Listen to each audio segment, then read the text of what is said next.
I'm at NAMPAK's offices with Belinda Phillips, Principal Officer and Consultant, who was instrumental in helping NAMPAK move from a standalone fund to an umbrella fund. Belinda, you were recently involved in NAMPAK's move from a standalone fund to an umbrella fund, but what were the catalysts that prompted the move at the time? So at the time, NAMPAK itself had been unbundling quite a few of its businesses. So the membership of the fund had shrunk quite significantly. And what was happening was the remaining members were being left with the brunt of the high admin costs in a fund. And each year that was getting bigger and bigger. Secondly, the regulatory landscape of this retirement fund industry has changed exponentially. So many more legislative requirements have come into place. And, the problem is, in a standalone fund, you have to go and find people that the employer would like to appoint, and they must accept those. And then you have to have trustee elections. Now, people are nominated who are potentially completely unqualified for the job. Okay, they get given some rudimentary training, but at the end of the day, they are left to manage retirement fund assets of members worth billions of rands. Which company chooses their board of directors or executives like that to run an important organization, which is what every single retirement fund is? And thirdly, companies are outsourcing because they need to focus on their core competencies. So items like IT and call centers are all being handed out to organizations that can do them more expertly and more cost efficiently. So how different is that actually to taking a standalone fund in an organization whose core competency it isn't to run retirement funds, and giving it to an umbrella fund whose core competence it is to actually do the very job properly? What was your role in the process?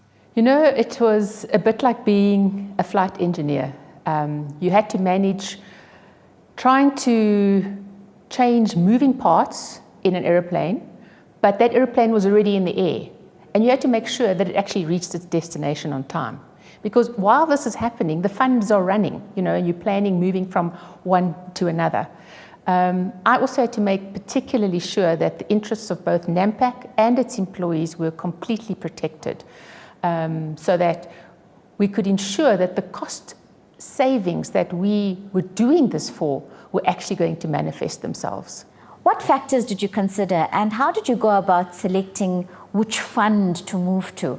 The first thing we needed to do was we wanted to change as little as possible as far as the basic structure of the fund went. We wanted to keep the exact same contributions, the benefits, and all of that kind of thing. So we had to find somebody that was reputable, that the company had felt they could trust with the members' benefits. And then one of the biggest factors that the trustees of the in-house fund had actually struggled with was financial well-being education.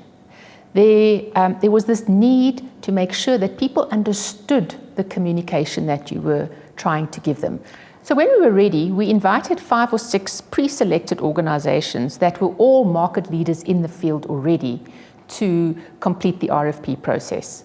We'd appointed an independent risk consultant who was going to help us facilitate the process between NAMPAK and the organizations. We didn't want to speak to them at all, so from a good governance point of view, that was very important to us. He received all the assessments and asked any questions or took any questions, and then diluted it down to the final 2 preferred providers that had given us the best options. We then took the credentials and the offerings of those 2 providers to the board of NAMPAK and to the board of the trustees, and they made the final decision on who they would like to appoint. Are you happy with the result? It was unquestionably the right decision for NAMPAK. NAMPAK made the decision based on the fact that it was going to be in the best interests of the employees of the company. Within about 9 months of moving and settling down, we had the COVID pandemic strike. Now, people who would have normally been dealing with the responsibilities on the fund as active trustees, who now had to kind of worry about their own jobs, making sure that that was happening right, didn't actually have to worry about the fund. Because actually, guess what? The experts were now doing the legwork. That was their job. What advice would you give to an employer who's looking to go through the same process? They shouldn't underestimate what a big process this is and how complicated it is. Because it's almost the same as a company merger. Think very carefully about what's best for your employees' financial future. As a CEO, would you contemplate employing anybody less than a CA to be your CFO? Yet, you're allowing your fund credit and that of your employees, which amounts to billions of rands, to be managed by a group of people that may not really be fully equipped for the job, who should actually be doing the job that you originally employed them for.